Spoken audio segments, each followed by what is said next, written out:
All right, come back, man. Had to change the battery. Battery is about to go out. But yeah, man, like I said, man, we in these last days, man. We ain't got time to really be playing with these people. Hey, either they gonna get it or they not. Either you gonna roll or you gonna fold. Like Jake come up, hey man, he don't know what's going on. He talking about he on the square and all that, man. Ain't nobody got time for them Masons either, man. Right? I know about all that, man. Okay? He was the way he come up, the scriptures say, in the last days, they're gonna come scoffers. And that's what he was doing. He had the spirit of Satan on him, man. Okay? You know? Hey man, this time, brothers, this is that period where brothers are learning. And we know we getting down to the end. You see more brothers popping up. You know, like brothers right here. Should brother contact me? And you know, I'm worried about contacting people, man. But the spirit would like just say something. You know, hey, brother right here with another brother, man. So, brother right here, brothers is, hey, man, they and matter of fact, last week another brother was out here. He was talking about getting him a garment made. So, hey, man, this is a time where if you don't know you saw the devil and this shit is about to be over, then you gonna die with the rest of them, man. It's either choose a side. Yeah, they been choosing sides. Shit, they were choosing sides.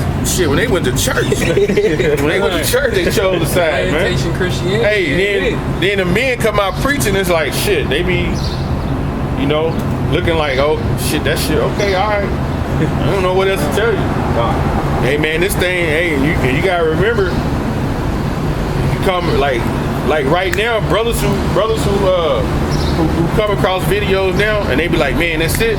It's a learning curve that's gotta be fast with brothers now, because hey, I've been having 11 years I think to get to the point we at now. The brothers who like picking up on this truth like 2-3 months ago, they gotta get it like boom, boom. It's gotta be their faith level gotta be utmost, man. Gotta be on fire, man, because it's like shit, man. You already see it. In 2 months, hell, we could be in concentration camps, getting our heads cut off, and you know. So brothers who coming in now, their faith gotta be real strong. It gotta be and learn. It's almost like you gotta believe. You know, you know if that's the truth, you gotta be like, bam, it's gotta be like that, man. So yeah, I'm gonna read this Psalms 120. You want to read one whole Psalm 23. It says Psalms 120 and 1. I made distress. In my distress I cried unto the Lord Yahweh, and he heard me. And this is said in my distress, man. He cried to the Lord Yahweh, and he heard him. So we in that distress period now, right? Esau is getting ready to come against us, man. We've been in the stress period since we've been over here in America in slavery. We've been in that stress period, but we didn't know the name to call on, right? So through the years, now we know that name to call on, Yahweh B'Shem Yahushai, which is that strong tower, okay? So now we know that name to call on, right? And it says, in my distress I cried. It says, I cried unto the Lord Yahweh, and he heard me. Meaning what? Our distress, meaning in our afflictions. Because we in hell right now. Okay? We in hell right now. When you read it, the precept, it goes into Jonah, the 2nd chapter. It goes into Jonah, the 2nd chapter, the 2nd verse. Let me get that, because that's the precept to it. Jonah, the 2nd chapter. 2nd verse.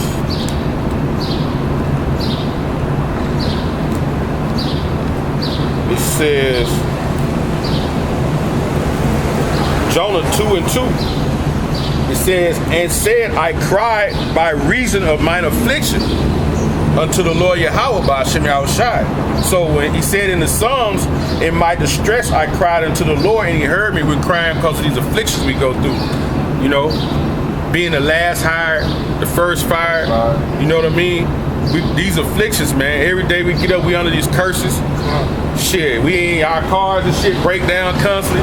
But Esau, now they ride around in Land Rovers and all kind of new vehicles. They eat the best food while, you know, and we you go, yeah, we eat the scrub. You go in our grocery store, the vegetables not fresh, man. I'm telling you, it's we crying for our afflictions.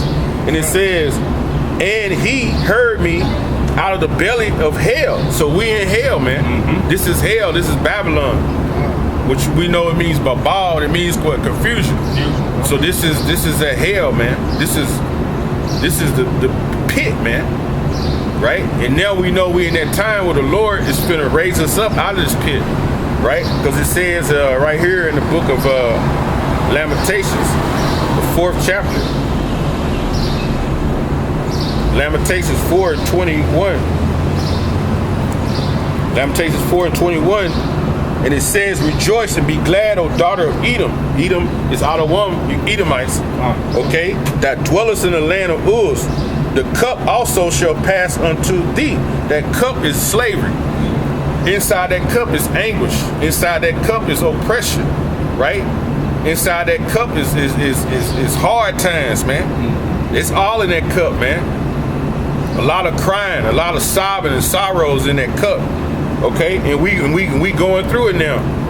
It says, "Thou shalt be drunken and shall make thyself naked." So you're going to be ashamed when it's your time, when we have you in the kingdom.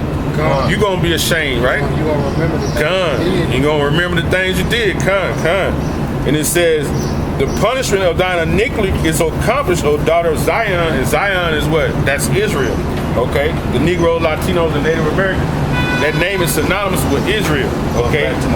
Monument. Yep. And it says, "He will no more carry thee away into captivity.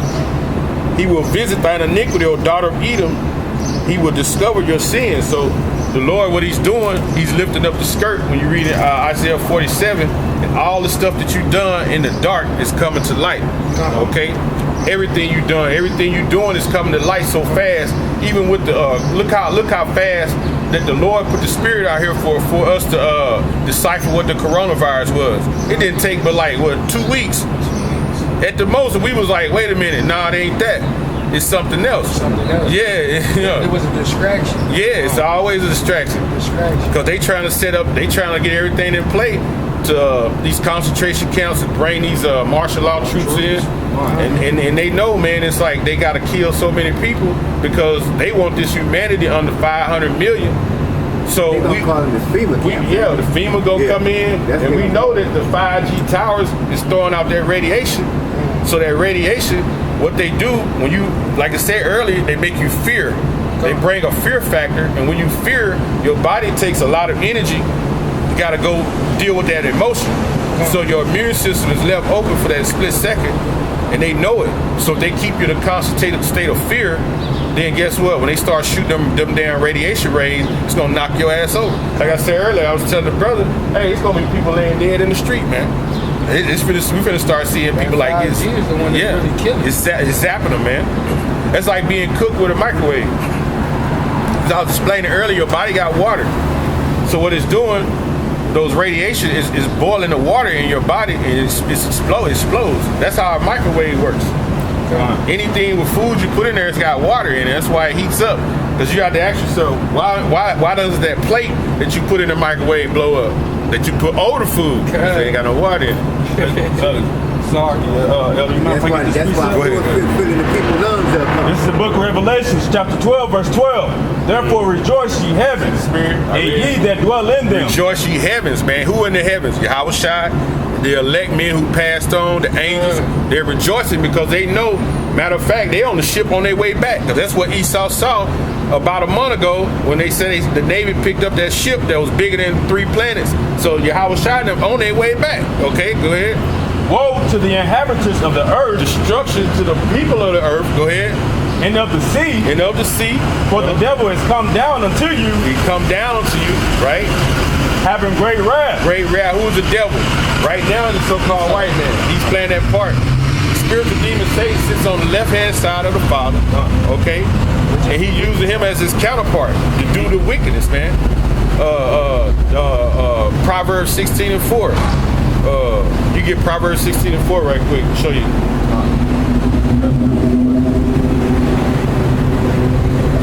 Proverbs 16:4. I'm gonna show you.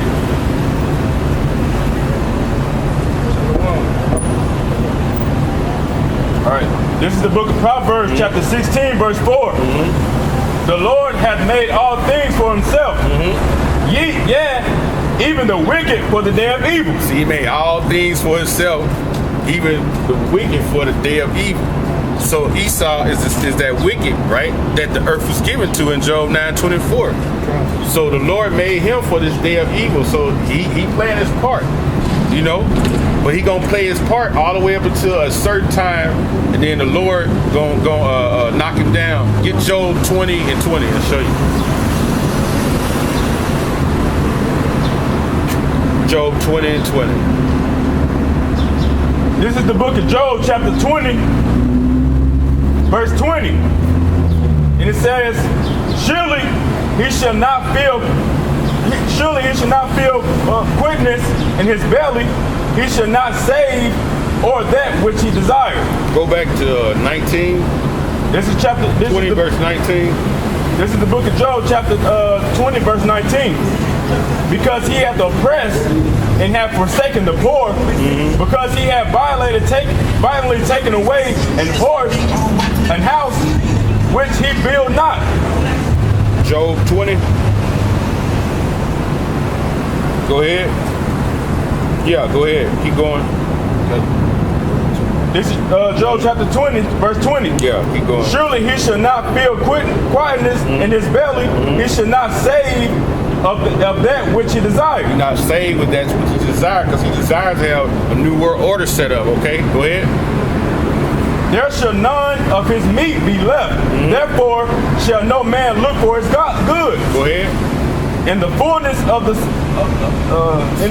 his sufficiency, he shall be in the straits. In straits. Go ahead. Every hand of his wicked shall come upon him. Go ahead. When he is about to fill his belly, when he about to fill his belly, when he got everybody in concentration camps, and he got a lot of people chipped up, when he's sitting back chilling, like I got the whole world. Go ahead. The Most High shall cast the fury of his wrath upon him. The fury of his wrath upon him, which is what? Thermonuclear missiles, man. ICBM, intercontinental ballistic missiles, man. This is what the Lord is going to rain on Esau, right? And they have been creating these missiles for years and years. Plutonium and uranium-238, right? And he has a waster for his destruction. Reading in Isaiah 54. Or you can go back to Revelation 12 where you read, bro, if you want. Okay. This is the book of Revelation, chapter 12, verse 12. Therefore rejoice, ye heavens, and ye that dwell in them. Woe to the inhabitants of the earth and of the sea, for the devil is come down unto you, having great wrath, because he knoweth that he hath but a short time. So he got a short time, so he moving fast, man. Because when he saw that chariot, when the Navy saw that chariot on that sonar, Esau been moving fast as hell. And like I was saying when I first started, people's lives have changed in the last month, right? It's been a drastic change in life in the last 30 days, man. So think about what's finna happen. They keep pushing. Remember when they was telling us that, okay, we're gonna have this shit going to April, beginning of April, now it's end of April, now it's May. And now they talk about, I saw a feed where Trump told Adam Silver, the basketball commissioner, like he'll start letting people have sports again, which is bread and circus around August, September, which they probably will, because a lot of people are into football. A lot of people with money into football. This goes past the football season. They really gonna go crazy. I'm gonna be really just sit back watching people do a lot of shit that's gonna be off the chain, man. So they might let it go, and then they gonna have something happen again because they got people conditioned to being in the house now. You know, they gonna condition you to let these people come in your house and be checking your houses too. So that's the time of Jacob's trouble, man. This is the time we in, man. Okay, I'm back in Psalms 120. I was in 120. It says, in my distress I cried unto the Lord Yahweh, he heard my afflictions. He heard me, because we were afflicted, right? We called it this hell. So we pray to Yahweh Bashem Yahushua, man, protect us and to guide us, man. Okay? And it's the time that we coming in, right? Because we in Psalms, read Psalms 23. You know this, though I walk through the valley. This is the book of Psalms, chapter 23. think it's 20. I think it's 23. 23. Do I walk through the valley? This is the book of Psalms chapter 23. Yahweh is my shepherd, I shall not want. He maketh me lie down in the green pastures. He leadeth me beside the still waters. He restored my soul. Restore your soul with this truth. Go ahead. He leadeth me in the paths of righteousness for his name's sake. For his name's sake. How about Shem Yahushai, man? Okay. That strong tower that the righteous gonna what? Run into, man. Go ahead. Yea, though I walk through the valley of the shadow of death. The valley of the shadow of death. That's America, man. This is that pit. America is that low land, that valley. It's the shadow of death because you never know what's gonna happen from day to day in this place, man. You know, you can wake up, man, and go outside, and 10 minutes later, you on your way to jail. Or certain cats, hey, for lunch, they be dead, man. They ain't got shot. That's how it is, man. You know, it's the valley of the shadow of death, man. You never know what's gonna go on from 1 minute to the next in America, man. You know. Go ahead. Yea, though I walk through the valley of the shadow of death, I will fear no evil. See, we can't fear no evil because the Lord told us in 2 Timothy 1:7, the Lord gave us not the spirit of fear, but a power of love and a what? Sound mind, man. Okay? So, hey, man, that sound mind is what being in accordance with this doctrine to where our behavior and our conduct is conducive with the scriptures, man. And that's how you push to make it, man. You know, like the cat came up earlier, bro, if he don't change, he gonna make it. Now, I ain't gonna say the Lord can't wake him up. The Lord makes something happen to him, and then if he see me later, or these brothers right here that's just over here standing to the side reading, hey, he might say, hey, man, he might come humbly. He might, okay, you hear the name. He never know how the Lord can do it. But if he stay in that mind frame he in, he gonna be done, man. You know? Go ahead.